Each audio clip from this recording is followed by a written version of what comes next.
The 2025 NBA draft has looked like one of the best drafts in the past, couple of years. But a player that has gone under the radar by many NBA fans is Egor Demin. I mean, out of this spectacular draft that has shown countless players who have been breaking records, you have Egor Demin around here who has proved a lot of people wrong and needs to be taken more seriously. Now, quick reminder that if you're in, or if this is your first time watching my channel, I'm on my way to 200 subs. So if you just want to, it's free. I mean, go subscribe.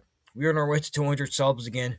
I very much appreciate it. Thank you. But without further ado, let's get into it. So before we know why Egor Demin is going so under the radar, we have to figure out why scouts didn't like him in the first place. Now, Egor Demin, if we remember way back earlier into the year, he was projected as a top 5 pick. But due to poor shooting and just poor performances later in the second half of the year, he dramatically slid down to projected to be a late lottery pick towards the 15th or 20th pick range. But on draft night, of course, to the surprise of many NBA fans, including myself, Egor Demin was taken 8th overall by the Brooklyn Nets, which didn't really make sense.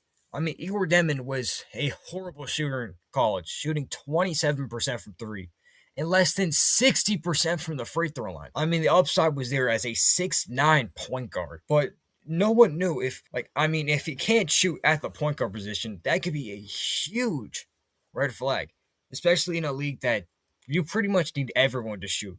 And you have 7'5 demigods shooting threes, logo threes. And this looked like a very bad pick. I mean, most draft analysts and hoop fans had this as the worst pick of the top 10. But now, just a few months later, kind of a far time later, we're over halfway through their rookie year.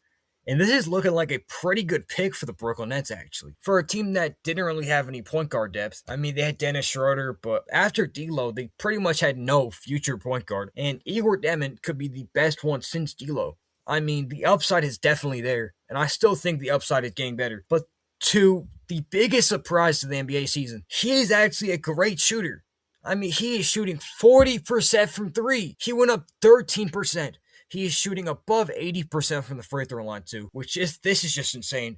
I mean, he's kind of inefficient from the field, but for a rookie to be such raw, I mean, he came from Russia and he went to BYU to go play college. I mean, that's kind of what we've seen recently. We've seen players like Casper Henry. I don't really know how to pronounce his last name at UNC this year. You just see these international guys going to college and they look raw, but they look really good. Yet they're still taking. There's so many doubts on them. I mean, Kasperis was projected top 10. I think I even had him top 5. He fell to 20th overall. And then we have Egor, who I had top 3 in my mock earlier in the year. I think I had him going 13 to the Atlanta Hawks. Obviously crazy. And has he been a top 5 rookie this year? No, I think Cooper Flag, Khan, Dylan Harper, maybe Ace, you have VJ, Derek Queen, all those guys are still better. I think Jeremiah Fears is still better. But for the Brooklyn Nets, who honestly have no really great young players. I mean, Noah Clowney could be a decent starter. I mean, Derek Whitehead hasn't looked great. I mean, he's pretty much the only hope for this team. I mean, Danny Wolf if Shaqting a Fool was still a thing, he would be JaVale McGee of that, Joe. And honestly, Igor is pretty much the only hope. I mean, if they go out and get AJ Debansta, that would be a crazy duo. Igor and Debansta would be crazy. Not to mention, they're both from BYU, so pretty cool. But honestly, to all my Russian fans, or if you guys are watching this from Russia, he looks really good for your country. And this really just shows I don't really know about many Russian prospects recently. I mean, we've definitely had some prospects from the Balkans. Serbia, Slovenia, Greece, I think, is part of the Balkans. You also have Turkey, who had Şengün, but it's just looking like the rise of international prospects.